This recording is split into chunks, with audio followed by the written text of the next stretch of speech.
The Galactic Council chamber was filled with noise. 43 species all talking at once. High Chancellor Vexithari let them argue for several minutes before calling for silence. "We must make a decision," the Chancellor said. "The humans wait for our response. War Master Krelnos recommends we negotiate rather than fight. This is unprecedented." Ambassador Telkara of the Meridian Collective stood. She was a small being, her species one of the weaker members of the Council. For centuries they had lived in the shadow of military powers like the Vorlathi. "Perhaps," she said carefully, "this is an opportunity. For too long, we have measured worth by military strength alone. These humans show us that power can take many forms. Their creativity, their determination, their different technology. Should we destroy that or learn from it?" Other small species voiced agreement. They understood what it meant to be underestimated, to be seen as inferior simply because their weapons were weaker. The debate continued for hours. Some argued humans were too dangerous to allow freedom. Others said they were too valuable as potential allies to make enemies. A few suggested humanity could teach the galaxy new ways of thinking. Finally, High Chancellor Vexithari called for a vote. The question was simple. Should humanity be granted provisional membership in the Galactic Council with full sovereignty? The votes came in. 31 in favor, 8 against. 4 abstained, including the Vorlathi. The motion passed. Earth would become the 44th member of the Galactic Council.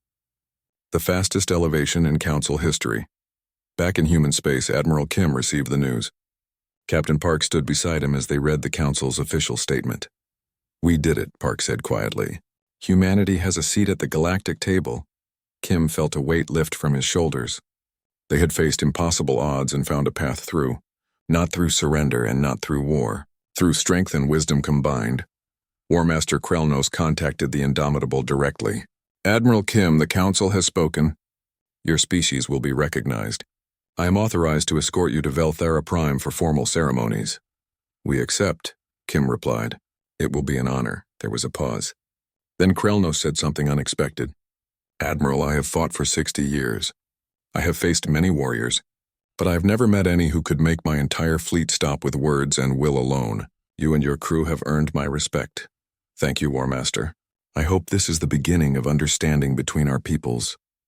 The journey to Velthera Prime took 2 weeks. The Indomitable traveled alongside the Vorlathi fleet, no longer as enemies but as cautious allies. The contrast between the ships was striking. The alien vessels were larger, more elegant.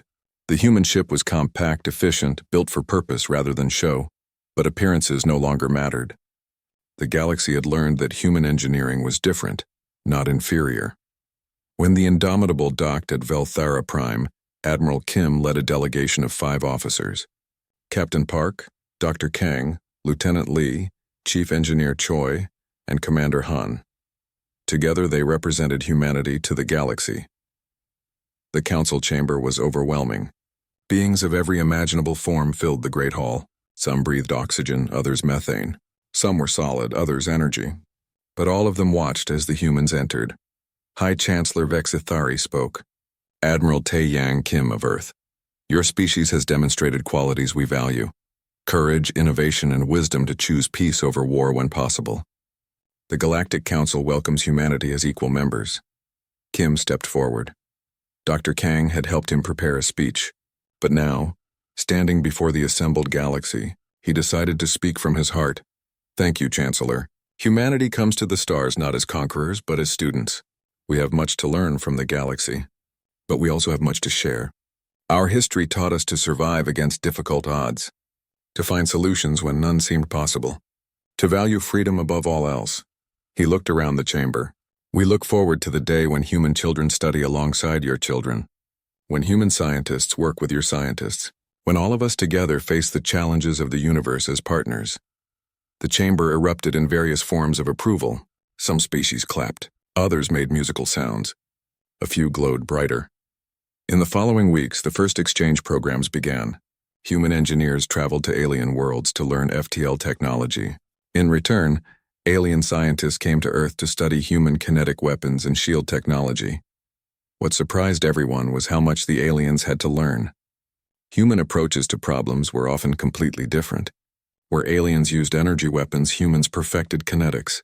Where aliens built comfortable ships, humans built efficient ones. Where aliens used complex computers, humans used creative AI. 6 months after first contact, Admiral Kim stood on an observation deck at Velthera Prime. The view showed dozens of ships from dozens of worlds. Trade vessels, science ships, and yes, warships. But now among them flew ships with Earth's blue and green insignia. Captain Park joined him. She was being promoted to Admiral herself, to command Earth's growing space fleet. "We made it," she said, echoing her words from months before. "Humanity has a future among the stars," Kim nodded. "Yes, but the hard part begins now. Living up to the standard we set. Proving that our first meeting was not luck, but who we truly are." "We will," Park said with confidence. "Humans do not give up. Ever." War Master Krelnos approached them. In the months since their confrontation, he and Kim had developed a strange friendship. "Mutual respect between two soldiers, Admiral," Krelnos said. "I wanted you to know. I have been studying human military history. Your species has fought more wars than most civilizations fight in 10,000 years. Kim grimaced. "Not our proudest legacy." "On the contrary," the War Master said. "I finally understand. Other species became peaceful because they had no choice. You became unified because you chose it. You learned from your conflicts. That is why one human ship could face my entire fleet. You were not fighting for conquest. You were fighting for survival, for freedom." He paused. "The galaxy is better for having you in it. You remind us that there are different paths to strength, different ways to be powerful." Back on Earth, people watched the news from space with wonder. Their world was no longer isolated. The stars were open to them now. New technologies were arriving. New friends. New possibilities. Children studied galactic languages in school. Universities created departments for alien studies. Engineers designed ships that combined human and alien technologies. The first human colony ship launched, carrying 10,000 people to a new world approved by the Council. More would follow. Humanity was spreading across the stars, not as conquerors but as settlers and explorers. Years later, historians would study the confrontation between the Indomitable and the Vorlathi fleet. They would analyze every decision, every word, every action, but the lesson was simple. The alien fleet halted not because of superior weapons, not because of larger ships or more advanced technology. The fleet halted because 200 humans on one small ship refused to accept that being different meant being inferior. They proved that strength came in many forms, that intelligence meant understanding your enemy and finding alternatives to war, that courage meant standing firm even when outnumbered. Most importantly, they proved that humanity deserved a place among the stars, not because they demanded it, but because they earned it. Admiral Kim retired years later, but his legacy lived on.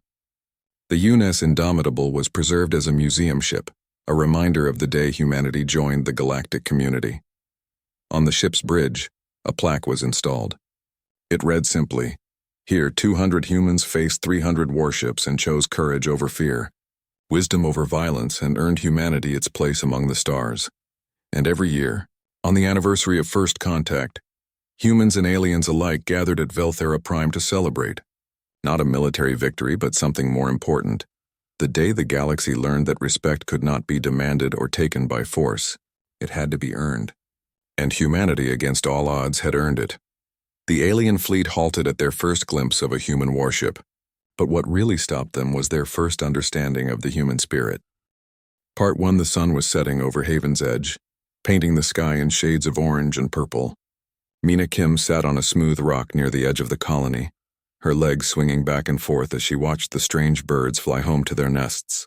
She was 7 years old, with bright, curious eyes and a smile that seemed too big for her small face. Beside her sat Badge, her honey badger. He was not very big, only about the size of a large cat, but he was strong and fierce when he needed to be. His black and white fur was clean and shiny, and his small dark eyes watched everything around them. Badge never stopped watching. That was his job. He protected Mina. Haven's Edge was a peaceful place. It was a human colony on a planet called Kepler 442c, far away from Earth. 2,000 people lived here, growing food and selling special plants to aliens who came from other worlds. The colony sat in a beautiful valley with glowing forests on one side and tall crystal mountains on the other. At night, the trees would light up in blue and purple colors, making everything look magical. Mina's father, Jinho Park, was a scientist who studied plants. He was always busy looking at leaves and flowers through his machines, trying to understand how they grew. Her mother, Hana Lee, ran the colony's office and made sure everyone had what they needed. Both of them worked hard, but they always had time for Mina at the end of the day. The family lived in a dome-shaped house made of clear material that let them see the whole valley. Badge had his own room with special air that felt like Earth's air, because the planet's air was different and not good for Earth animals. But Badge spent most of his time with Mina, following her everywhere she went. Mina remembered the day Badge came to live with them. She was only 4 years old then. Her parents brought home a small furry animal with a fierce face. At first Mina was scared. Badge looked mean, but when he walked up to her and sniffed her hand, then licked her fingers, she knew they would be friends forever. Badge was not a normal honey badger. Scientists on Earth had made him special. He was smarter than regular animals. He could understand simple words and solve problems. He could open doors and figure out how to get food from difficult places. But most important, he loved Mina more than anything in the whole universe, and he would protect her no matter what. Badge had saved Mina before. Once, a big snake with sharp teeth tried to bite her when she was playing near the rocks.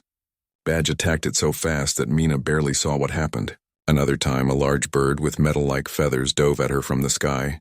Badge jumped up and grabbed it, pulling it down before it could hurt her. Mina's parents were always grateful that Badge was there. As the sun continued to set, Mina heard her mother calling her name. Time to go home. She jumped off the rock and started walking back to the colony, with Badge walking beside her. His small legs moved quickly to keep up with her pace. When they reached the main square of the colony, they saw something unusual. A large ship was landing on the metal pad where trading ships usually came. But this ship was different. It had smooth silver metal and pretty lights. Mina stopped to watch. Badge stopped too, but his body became stiff. His nose twitched as he smelled the air. The ship's door opened and strange creatures walked out.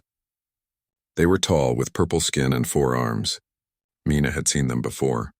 They were Krellians, friendly traders who came to buy the colony's special plants. Chief Duri Choi, the head of security, was there to meet them. He was a big man with gray hair and serious eyes. He used to be a soldier on Earth before he came to Haven's Edge. Mina watched as Chief Duri talked with the Krellian captain. They spoke for a long time. The Krellian seemed worried about something. He moved his forearms in big gestures, pointing at the sky. Chief Duri's face became serious. He nodded and said something back. Mina wanted to know what they were talking about, but Badge tugged on her pants with his teeth. He wanted to go home. She patted his head and turned away from the landing pad. They walked home together as the sky grew darker. That night, Mina ate dinner with her parents. Her father talked about a new flower he found. Her mother talked about building a new storage building. Everything seemed normal, but then the house computer made a loud beeping sound. Her mother went to check it. The computer screen showed a message from Chief Duri. Unknown ship approaching. All families stay alert. It was just a drill, her mother said. Nothing to worry about. But Mina saw the look on her mother's face. She was worried. Mina went to bed early, but she could not sleep. She heard her parents talking in quiet voices in the next room. Badge was lying on the floor beside her bed. Usually he slept quietly, but tonight he was awake too. His ears were pointed up, listening to every sound. Around midnight, Badge suddenly stood up. The fur on his back stood up straight. He made a low, growling sound in his throat. Mina sat up in bed. Something was wrong, then she heard it. A deep rumbling sound from the sky. It got louder and louder. The whole house started to shake. Mina ran to the window and looked up at the sky. A huge ship was coming down through the clouds. It was not like the pretty silver Krellian ship. The ship was dark and ugly. It had sharp edges and looked like it was made for fighting. Red lights glowed on its sides like angry eyes. The ship came down fast, too fast. It crashed into the center of the colony with a terrible sound of breaking metal and stone. Buildings collapsed. Alarms started ringing everywhere. People were screaming. Mina's parents rushed into her room. Her father grabbed her hand. Her mother grabbed a small bag with important things.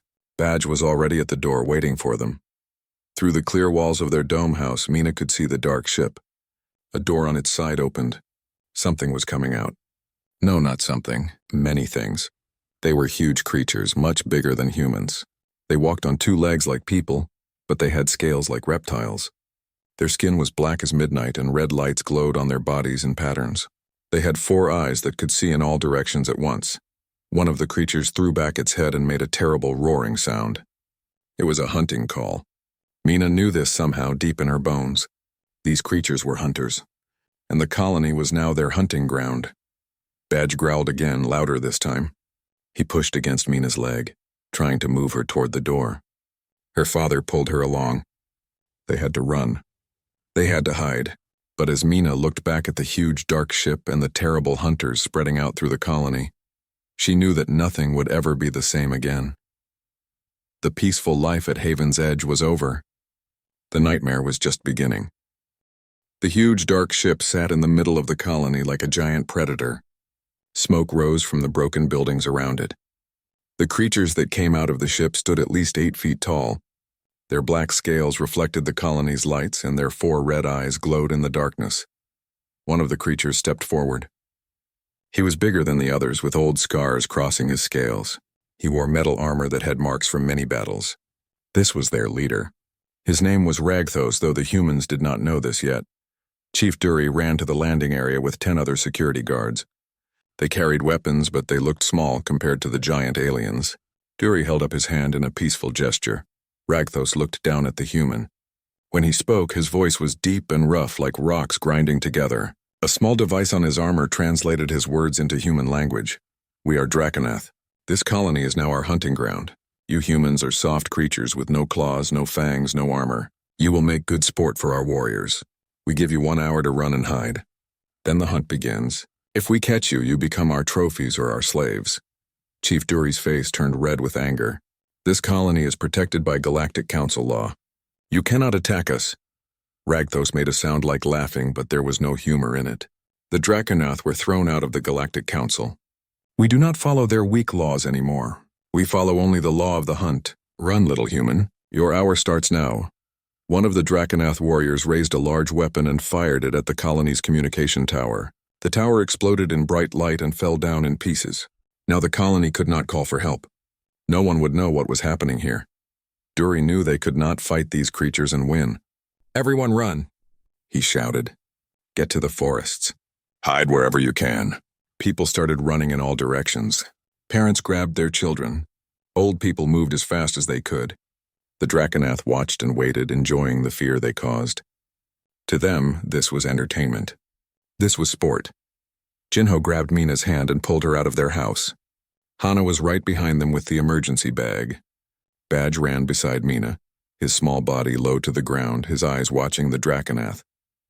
The family ran toward the glowing forest where the trees lit up at night. They were not the only ones running to the forest. Hundreds of people had the same idea. The trees would give them places to hide. The strange plants might confuse the hunters. It was their only chance. Behind them, the Draconath started howling. The sound was terrible, like wolves, but much worse. The hunt had begun. The family ran into the forest. The glowing trees cast strange blue and purple shadows. Jinho knew these paths because he studied plants here every day. He led them deeper into the woods, away from the easy trails. But the Draconath were good hunters. They had special equipment that could find humans by their body heat and the air they breathed out. 2 of the alien hunters picked up the family's trail. They followed, moving fast through the trees. Jinho heard heavy footsteps behind them. The Draconath were catching up. They reached a place where a deep crack split the ground. It was too wide to jump across. They were trapped. The 2 Draconath warriors stepped out of the shadows. They were younger than their leader, but still huge and dangerous. Their claws clicked together as they moved closer. They looked at the humans like cats looking at mice. Jinho stepped in front of his family. "Hana, take Mina and run. Go along the edge of the crack. I'll lead them the other way." "No," Hana cried, but she knew they had no choice. She grabbed Mina's hand and started running along the edge of the deep crack. Badge followed them. Jinho ran the opposite direction, shouting and waving his arms. The 2 Draconath looked at each other. One followed Jinho. The other turned toward Hana and Mina. Hana ran as fast as she could, pulling Mina along. But her foot caught on a root and she fell hard. Pain shot through her ankle. She tried to stand but fell again. Her ankle was twisted badly. She could not run anymore. The Draconath hunter was getting closer. Anna could hear his heavy breathing and the sound of his claws on the rocks. She looked at Mina's frightened face and made a decision that broke her heart.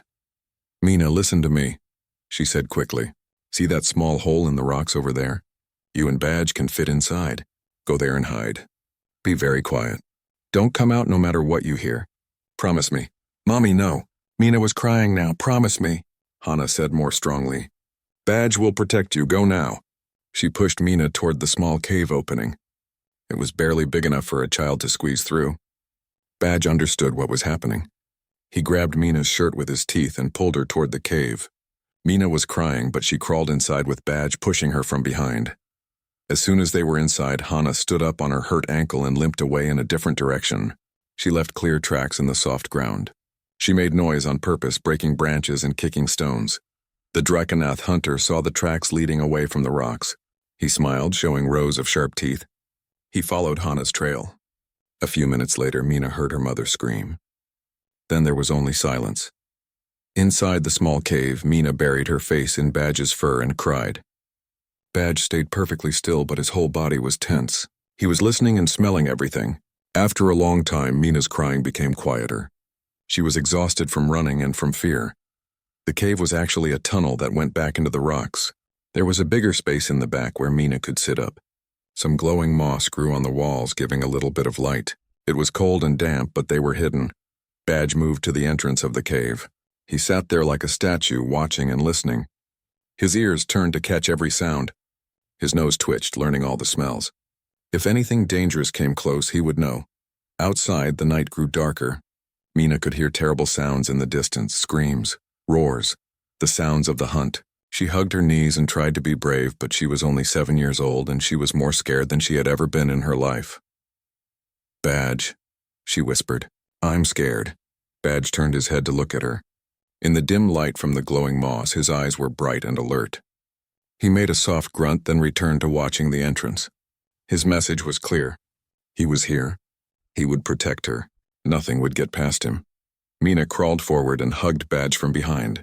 She could feel his strong muscles under his fur, always ready to fight. She pressed her face against his back and closed her eyes. The long, terrible night had just begun, but Mina was not completely alone. She had Badge, and Badge would never let anything hurt her. Outside in the darkness, the Draconath hunters moved through the forest, searching for more prey. They did not know yet that one small human child hidden in a cave would change everything. Hours passed in the dark cave. Mina had cried herself to sleep against Badge's warm body. The honey badger had not moved from his position at the cave entrance. His eyes stayed open, watching the darkness outside. His ears caught every sound from the forest. The Draconath were still hunting through the night. They had special tools that helped them find humans. Small flying machines with cameras and heat sensors buzzed through the trees like metal insects. The Draconath called them seeker drones. Around midnight, one of these seeker drones flew near the rocky area where Mina and Badge were hiding. Its red light scanned back and forth across the rocks. Badge's body became even more still. He watched the machine with intense focus. The drone's sensors picked up something, a small heat signature inside the rocks. It moved closer to investigate, its camera lens focusing on the cave entrance. Badge did not wait. The moment the drone came within reach, he jumped. His teeth caught the machine's metal body. His strong jaws crunched down hard. Sparks flew. The drone's propellers made a high whining sound as Badge shook it violently. Then it went silent and fell apart in his mouth. But the damage was done. Before Badge destroyed it, the drone had sent a signal back to the Draconath. It had found something at this location. A young Draconath warrior named Skralth was hunting nearby when he received the signal. He was smaller than the other warriors, trying to prove himself to his commander. Finding a human would bring him honor. He moved quickly toward the rocks. Badge heard the heavy footsteps coming. He moved back into the cave where Mina was sleeping and nudged her awake with his nose. Mina opened her eyes, confused and scared. Badge made a low sound in his throat. "Stay quiet. Stay back." Skralth reached the cave entrance. He knelt down and peered inside. His 4 eyes adjusted to the darkness. He could see a small human child huddled in the back of the cave. Such an easy target. This would be a quick capture. He reached his long arm into the cave. His clawed hand stretched toward Mina. She pressed herself against the back wall, frozen with fear. Badge attacked.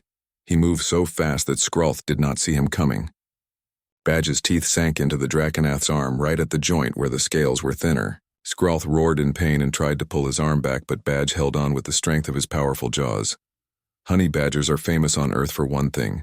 They never give up. They never back down. They do not know fear. Badge had all these qualities, plus the extra intelligence that scientists had given him. He knew exactly where to bite to cause the most damage. Skrulth pulled his arm out of the cave with Badge still attached. The honey badger's body swung in the air, but his teeth never let go. The Draconath warrior stood up and tried to shake Badge off. He slammed Badge against a rock. Once, twice, 3 times. Any normal animal would have let go. But Badge was not normal. His skin was loose and tough. The impacts hurt, but they did not stop him. He twisted his body, using his claws to rake across Skrulth's arm and chest. His claws found the gaps between the scales. Green blood started flowing from Skrulth's wounds.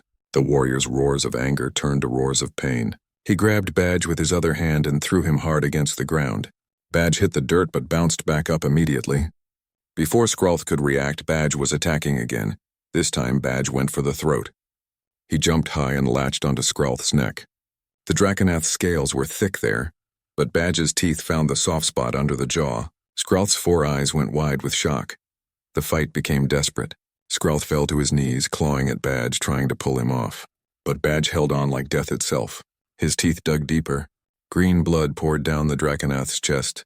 Finally, Skrulth's movements became slower. His arms dropped to his sides.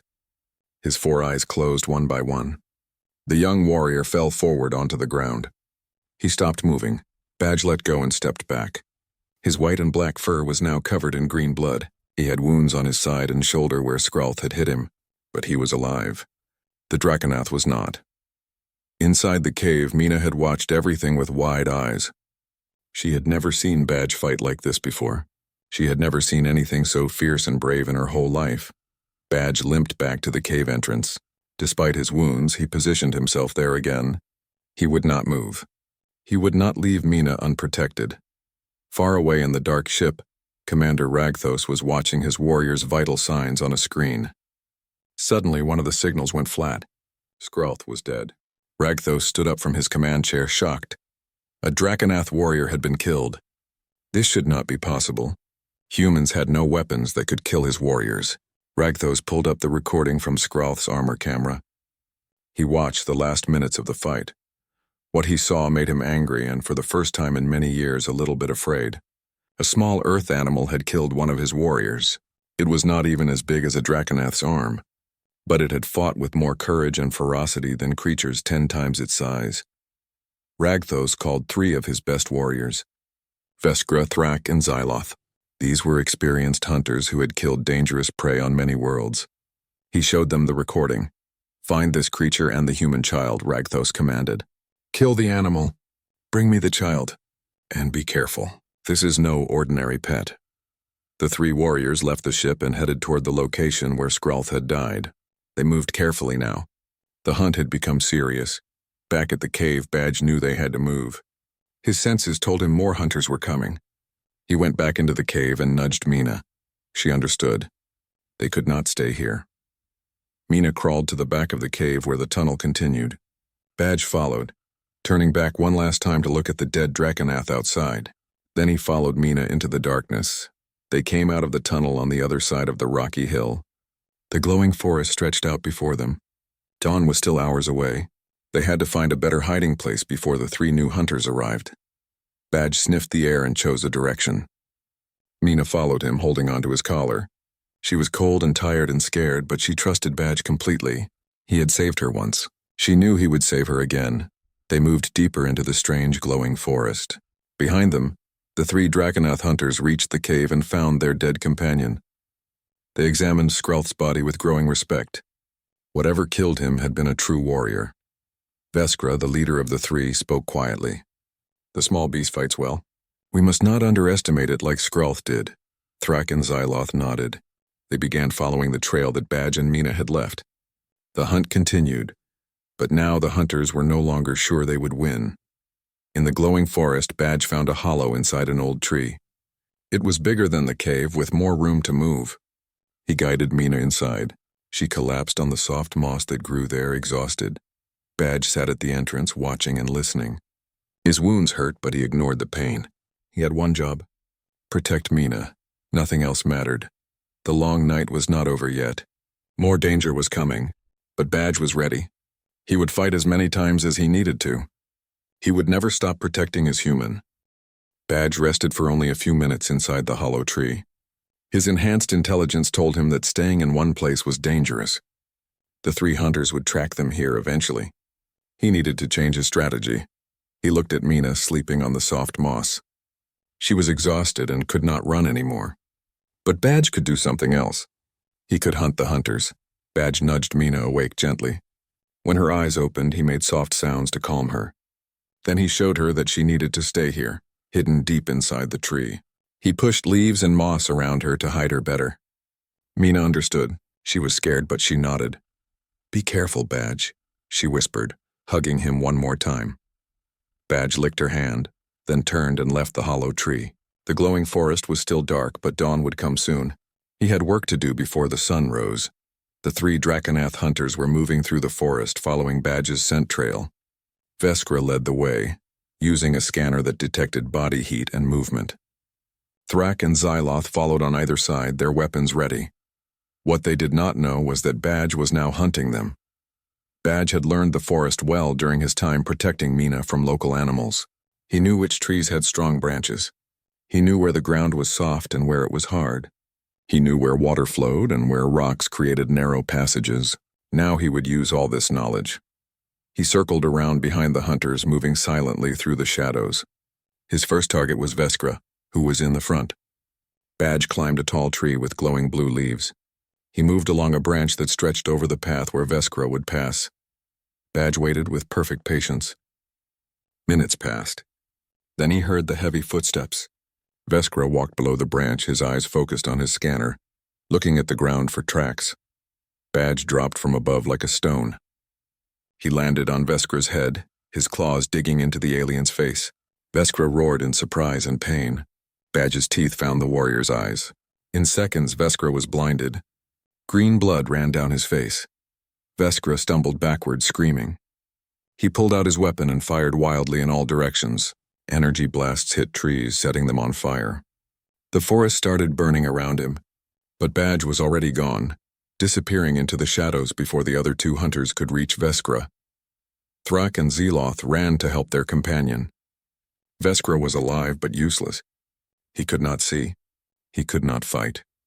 They gave him medicine to stop the bleeding and told him to return to the ship. Veskra stumbled away, defeated by a creature smaller than his arm. Thrak looked at Xyloth. Both warriors were now nervous. This earth animal was smart. It fought like a true warrior, using tactics and the environment. This was not like hunting normal prey. "We stay together," Xyloth said. "No more splitting up." But Badge had other plans. He led them on a chase through the forest.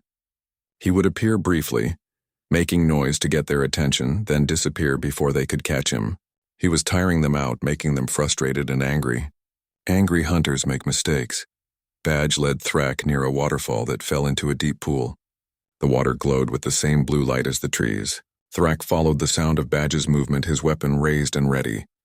Badge was hiding behind a rock at the edge of the pool. When Thrak walked past, Badge rushed out and grabbed the warrior's ankle with his teeth. Thrak was surprised and lost his balance. His heavy armor made him top-heavy. He fell sideways into the pool. The water was not very deep, only up to a human's waist. But Thrak's armor was heavy. He sank to the bottom. He tried to stand up, but Badge jumped into the water and attacked his face, not letting him breathe. Thrak thrashed and struggled. His claws tried to grab Badge, but the honey badger was too fast in the water. Thrak's movements became slower. Bubbles stopped coming from his mouth. His 4 eyes closed. The heavy armor that was supposed to protect him had become his tomb. He drowned in 3 feet of glowing water.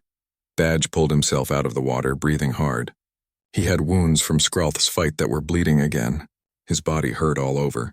But he had defeated another hunter, 2 down. 1 to go, Xyloth found Thrak's body floating in the pool. The old warrior looked at his dead companion for a long moment. Then he looked up at the trees around him. The small earth creature was out there somewhere, watching. Waiting. Xyloth had fought on 20 different worlds. He had hunted the most dangerous prey in the galaxy, but he had never felt like this before. He felt like prey. He activated his communication device. Commander Ragthos, this is Xyloth. Thrak is dead. Veskra is blinded. The Earth creature fights like our ancient warriors. It uses intelligence and courage. It feels no fear. We underestimated these humans and their companions. Ragthos's voice came through the device. Return to the ship, Xyloth. I will handle this myself. Xyloth felt relief but also shame. He was retreating from an animal smaller than his foot, but he was also wise enough to know when he was beaten. He started walking back toward the ship. Badge watched Xyloth leave. His instincts told him to attack, to finish the hunt. But his body was reaching its limits. He was bleeding from several wounds. His muscles were exhausted, and Mina needed him. Badge turned and limped back toward the hollow tree where Mina was hiding. He had to get back to her before more danger came, but he was too late. Commander Ragthos had left his ship. He was bigger than his warriors, covered in battle scars, wearing armor that had protected him in 100 fights. He carried weapons that could destroy buildings. And he was angry. Ragthos had tracked Badge's scent back to the hollow tree. He found it easily. He stood outside the entrance, his 4 eyes glowing red in the dawn light. "Come out, small defender," he called in a deep voice.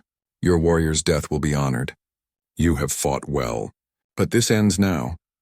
Badge heard Ragthos's voice as he approached the tree. He forced his tired body to run faster. He had to get between Mina and this new threat. Ragthos heard Badge coming. He turned and saw the small honey badger running toward him. The animal was wounded and exhausted.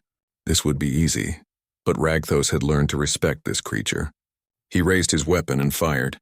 Energy blasts tore up the ground around Badge, but Badge was fast. He dodged left and right, never stopping his charge. Badge leaped at Ragthos. The commander's clawed hand swatted him out of the air. Badge hit a tree hard and fell to the ground. Pain exploded through his body, but he got up. He always got up. Ragthos swung his weapon like a club. It caught Badge in the side and sent him flying. Badge crashed into rocks. Blood came from his mouth. His vision went dark for a moment, but he could hear Ragthos walking toward the hollow tree. Walking toward Mina, Badge forced himself to stand. His legs shook. Every part of his body screamed in pain. But Mina was in danger. Nothing else mattered. He charged again. This time he went low under Ragthos's guard. His teeth found the back of the commander's ankle where the armor joints met. He bit down with all his remaining strength. Ragthos roared and fell to one knee. Badge climbed up the commander's back, his claws tearing at armor seals. Ragthos tried to reach behind and grab him, but Badge was too fast, even wounded. Badge reached Ragthos's neck. He could see the weak point where the helmet met the armor. His teeth found it. He bit down hard. The armor seal broke. Ragthos felt teeth on his actual skin for the first time in years. Fear shot through him. This small creature was going to kill him. With a desperate move, Ragthos fell backward, crushing Badge under his weight. The impact knocked Badge loose. Ragthos rolled away and stood up, his hand on his neck where green blood was flowing. Badge tried to stand but collapsed. He had nothing left. His body had given everything it had. Ragthos looked down at the broken animal at his feet. Badge was still trying to crawl toward him, still trying to protect the human child. Ragthos had never seen such courage. The commander lowered his weapon. "Enough," he said quietly. "You have won, small warrior. Your human will live. You have earned that much." Ragthos turned and walked away, leaving Badge alive. In his culture, a warrior who fought this bravely deserved respect, not death. Mina crawled out of the hollow tree. She ran to Badge and gathered him in her arms, crying. Badge's eyes looked at her. He made a soft sound, "Safe. You're safe." Then his eyes closed. His body went limp in her arms. Mina held him tight, sobbing into his blood-covered fur. The brave honey badger had given everything to protect her.